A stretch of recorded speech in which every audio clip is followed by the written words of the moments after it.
Just hit 40,000 followers on Instagram. 40,000 लोग मैं आपको बता दूं एक पूरा स्टेडियम भर सकते हैं। इनफैक्ट अब ये नंबर 41,000 हो चुका है, as you can see on the screen, and I want to thank all of you for all the love and support. But I'm making this video, this long form video, लंबी video बना रहा हूँ समझाने के लिए, दिखाने के लिए, आपसे शेयर करने के लिए कि कैसे मैंने 0 to 40K की जर्नी फुलफिल करी, क्या मैंने इसे सीखा और क्या आप इसे सीख सकते हैं, specially if you are a new creator और trying to be a content creator.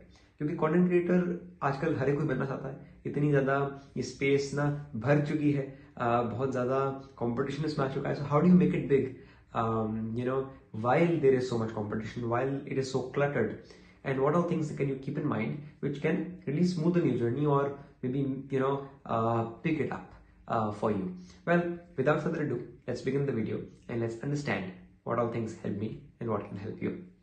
Now first things first, आप वीडियो तो बना रहे हैं पर किस चीज की वीडियो बना रहे हैं, आप किस कैटेगरी के क्रिएटर हैं ये बताना जरूरी है, और कोशिश करके वो कैटेगरी में घुसना है जिसमें कि स्कोप ज्यादा है। अगर ऐसी कैटेगरी के क्रिएटर आप हैं जिसको देखने आने से 10 लोग वाले हैं तो आपको मैक्सिमम 10 ही व्यूज मिलेंगे ना।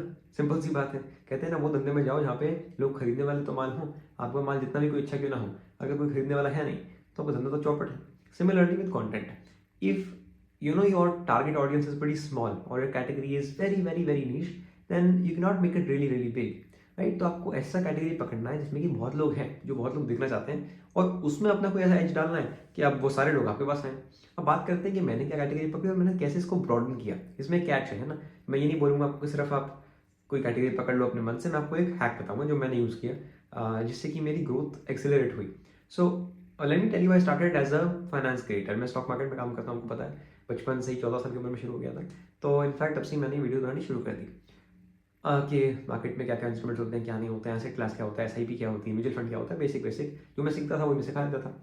But somehow my views were not taking off, my page was still stuck. I had about 300 followers only, और वो चीज़ ज़्यादा हिल नहीं रही थी। कभी 1-2 फॉलोअर आ जाते थे, कभी चले जाते थे, बिकॉज कोई क्यों ही मेरी बात सुनेगा। मैं छोटा बच्चा हूँ, कैमरा के सामने बैठा हूँ, बस बोल रहा हूँ। So there was no edge to my videos, and plus वो फाइनेंस कैटेगरी इतनी क्लटर्ड थी ऑलरेडी। बड़ी तो कैटेगरी है पर क्लटर्ड है अगेन, तो मेरा कोई एज नहीं था, कोई यूनिकनेस नहीं थी। कंपटीशन में मैं बह गया। तो फिर मैंने धीरे धीरे जब मैं बड़ा हुआ, मैंने रियलाइज किया what else can be my age, मैं इसको और बेहतर कैसे दिखा सकता हूँ। एंड आई रियलाइज कि काफ़ी लोग ना व्लॉगिंग कर रहे हैं, लाइक काफ़ी लोग अपनी जर्नी को पूरा दिखाते हैं कि फाइनेंस क्रिएटर तो मैं हूँ, बट सिर्फ फाइनेंस के ऊपर बात अगर ना करूँ, अगर मैं रियल लाइफ में कैसे स्टॉक मार्केट सीख रहा हूँ खुद, या उसमें जर्नी अपनी शोकेस कर दूँ, अपना करियर बना रहा हूँ, क्योंकि मैं भी उस जर्नी में था, राइट, अभी बना तो नहीं था। तो अगर मैं उसको शोकेस कर दूँ तो एस्पायरिंग जो स्टॉक मार्केट वाले पार्टिसिपेंट्स हैं वो रिलेट करेंगे मेरी वीडियो से बहुत ज़्यादा, क्योंकि वो भी इंस्पायर कर रहे होंगे मेरी सेम लाइफ जीने की, right. So that's something that hit me, and then I started daily blogging. और आपको पता है, अगर आप मेरे डेली ब्लॉग्स, मिनी ब्लॉग्स देखते हो, तो अब मेरे कोई 675 दिन हो गए ब्लॉगिंग करते हुए। तो मैं इसी के अंदर फाइनेंस की बातें भी कर देता हूँ, स्टॉक मार्केट की बातें करता हूँ, जो मैं डेली काम करता हूँ। प्लस मैंने रनिंग स्टार्ट कर दी, that become an addition to me, to my journey, because now I am half marathon runner. तो मैं रनिंग की ट्रेनिंग दिखाता हूँ, और बेसिकली जो पढ़ता हूँ, खाता हूँ, सीखता हूँ, देखता हूँ, वो सब कुछ शेयर कर देता हूँ अपने एक छोटे से मिनी ब्लॉग में 50-60 सेकंड के। अब इससे होता क्या है कि finance audience plus fitness audience plus anyone who's aspiring to be anything, because motivational content होता है ये, plus anyone who's focusing on wellness or health or spirituality, basically anything, बहुत बड़ा एक मेरा ऑडियंस बन जाता है, टारगेट ऑडियंस। क्योंकि मैं सिर्फ फिटनेस पे या फाइनेंस पे या हेल्थ पे या कोई एक पर्टिकुलर कैटेगरी पे लिमिटेड नहीं हूँ। तो मैंने अपने आप को लिमिट नहीं किया, बड़ा कर दिया ऑडियंस, टारगेट ऑडियंस बड़ा कर दिया, सब कुछ मिला दिया। अब सब कुछ मिलाना आसान नहीं है, ऑफकोर्स। अगर आपको किसी चीज़ के बारे में समझ ही नहीं है तो उसके बारे में कैसे बोलेंगे। अब अगर मैं कल डांसिंग की कंटेंट बनाने लग जाऊँ, डांस करने लग जाऊँ, वो मेरा फोटे नहीं है, मेरा एरिया नहीं है, तो लोग मेरे को अनफॉलो कर देंगे। That is not the right way to do it. But जो भी आपके स्किल्स हैं उसके आसपास कोई ना कोई और स्किल होगा डेफिनेटली। जैसे कि मैं स्टॉक मार्केट कर रहा था, बट मेरे को फिटनेस में भी शौक था।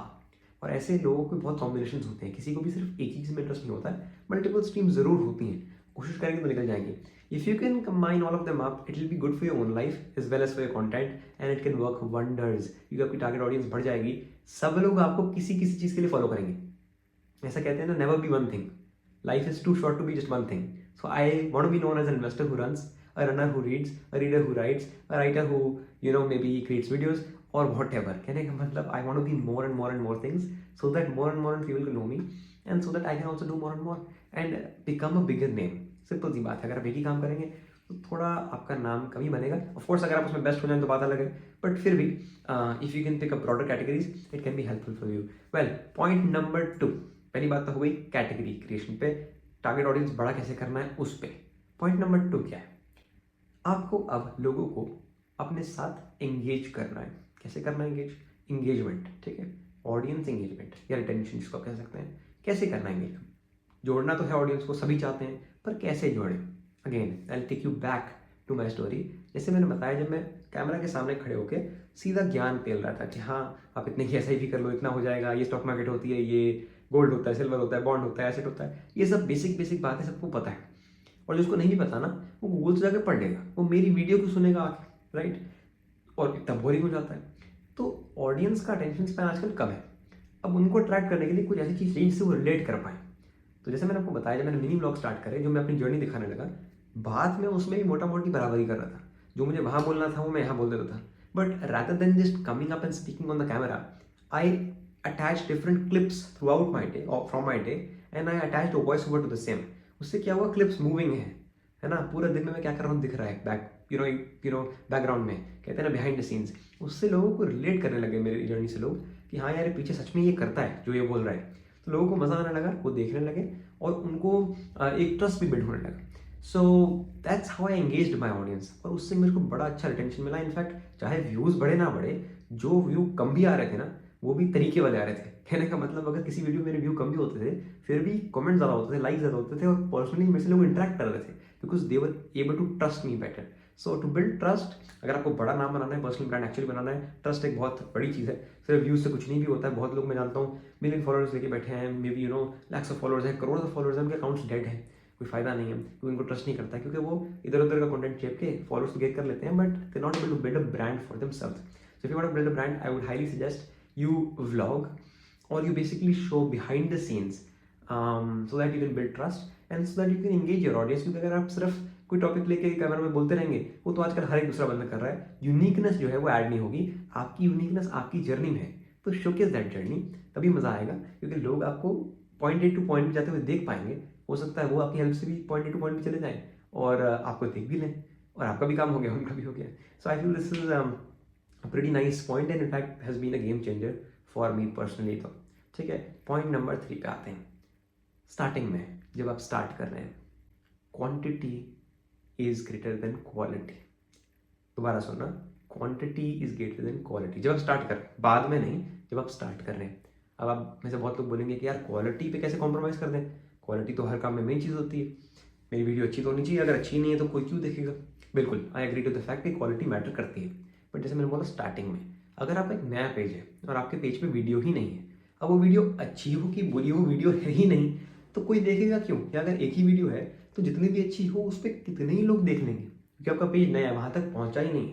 तो आपके पेज को इंस्टाग्राम की फीड में पहुँचने तक, लोगों के फीड में आने तक, उस एल्गोरिथम को वर्क करने तक कि आपकी वो वीडियोस को आगे पहुँचाए, उसको थोड़ा टाइम लगता है। आपका पहले अकाउंट वो बनता है, थोड़ा स्टेबल होता है, थोड़ी चीज़ें इकट्ठी होती हैं, प्रोफाइल बिल्ड होती है, थोड़ी वीडियोस इकट्ठी होती हैं, कुछ जब एक बेस बन जाता है, फाउंडेशन बन जाता है, फिर आपकी चीज़ें पिकअप होनी शुरू करती हैं। तो आप फाउंडेशन तो बनाइए, पहले कम से कम 15, 20, 30 वीडियोस तो डालिए। आप एक वीडियो डालते हो, उसको परफेक्ट करने में इतना टाइम लगा देते हो कि आपकी एनर्जी हो जाती है ड्रेन, और उस चक्कर में महीने भर में एक ही वीडियो या 2 वीडियो डाल पाते हो, तो आपका प्रोसेस बहुत स्लो रहता है। तो स्टार्टिंग में मैं लोगों को ये बोलता हूँ कि कैमरा उठाओ और बोलने लग जाओ या दिखाने लग जाओ, जो भी दिखाना है। Do not focus on perfection, focus on progress. आपको क्वांटिटी बहुत ज़्यादा ज़रूरी है आपके लिए स्टार्टिंग में, बाद में चाहे क्वालिटी पे फोकस कर लेना, परफेक्शन ले आना, एडिटर्स रख लेना, टीम बना लेना, वो सब बात की बात है, बड़ी बात है। जब छोटे हो तो पहले काम पे लगो, पहले एटलीस्ट प्रोफाइल बनाओ कि कुछ हो तो प्रोफाइल में। कोई बंदा देखने आया तो 20-50 वीडियो मैंने देखने के लिए, एक आधी वीडियो पड़ी है वो पुरानी सी, उसको कौन देखेगा? तो स्टार्टिंग में मैंने ये किया था, I used to post daily, in fact till date I post every single day, I post daily, and that is been my edge. एक तो बेस बड़ा होता रहता है, वॉल्यूम कहते हैं ना, do more of volume of anything so that it becomes unreasonable that you not succeed. Do so much of volume, इतना ज़्यादा काम कर लो कि अनरीजनेबल हो जाए कि आप सक्सीड ना करो, सक्सीड करोगे ही करोगे, क्योंकि आपने इतना ज़्यादा कर लिया होगा। एक तो आपको प्रैक्टिस हो जाएगी तो आप बेटर होते रहेंगे, और दूसरी बात, इतना ज़्यादा काम वहाँ तक पहुँच चुका होगा कि कैसे ना कैसे कहीं ना कहीं से लोग आपको देख ही लेंगे। तो अब किसी ना किसी ने मेरी एक ना एक वीडियो तो देखी होती है, कि मैं अबाउट 700 से 800 वीडियोस डाल चुका हूँ, और रोज़ ये डालते आ रहा हूँ, और 700-800 दिन ही मेरी जर्नी को हुए हैं, और रोज़ मैंने एक वीडियोस, किसी किसी दिन पे तो 2-2 वीडियोस भी डाली। That will be my suggestion, please focus on volume. एक वीडियो डाल के तो एक्सपेक्ट नहीं कर सकते कुछ हो जाए, चाहे वो वीडियो मिलियन व्यूज भी ले आए, पर एक वीडियो से आपकी प्रोफाइल नहीं बनेगी। So do more of volume and not just for content creation, for anything. कुछ भी आप जिंदगी में कर रहे हैं तो वॉल्यूम इज नेसेसरी। ज़्यादा से ज़्यादा उसको काम करें एंड कंसिस्टेंट रहे, ऑफकोर्स ज़्यादा करें और रोज़ करें। तो रेपिटेशन जब होती है तो चीज़ें अपने आप बढ़ने लग जाती हैं। Compounding does it's magic and your job is almost done.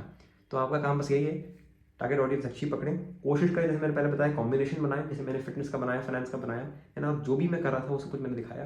दूसरी बात, नेचुरली दिखाया, नेचुरली जो बिहाइंड द सीन्स की मेरी लाइफ थी मैंने वो दिखाई और लोगों को एंगेज किया है, व्लॉगिंग शुरू करी, जिससे कि मैंने अपनी खुद की जर्नी दिखाई। जर्नी में मैं खुद इवॉल्व हुआ, अभी भी हो रहा हूँ और लोग मुझे देखते आ रहे हैं और अब आज तक देखते हैं, क्योंकि उनको भी मज़ा आता है और शायद वो मेरी जर्नी से रिलेट करते हैं, मेरे पे ट्रस्ट भी कर पाते हैं। अगर मैं कैमरा के सामने सिर्फ आके बोलूँगा तो उनको पता नहीं कि मैं पीछे खुद वो चीज़ फॉलो कर भी रहा हूँ कि नहीं, and that's why they not able to trust me outside of Instagram. तो इंस्टाग्राम पे तो आप यूजली आएंगे, उसके बाहर भी अगर आपको कुछ बड़ा बनना है तो build trust by showing authenticity and showing behind the scenes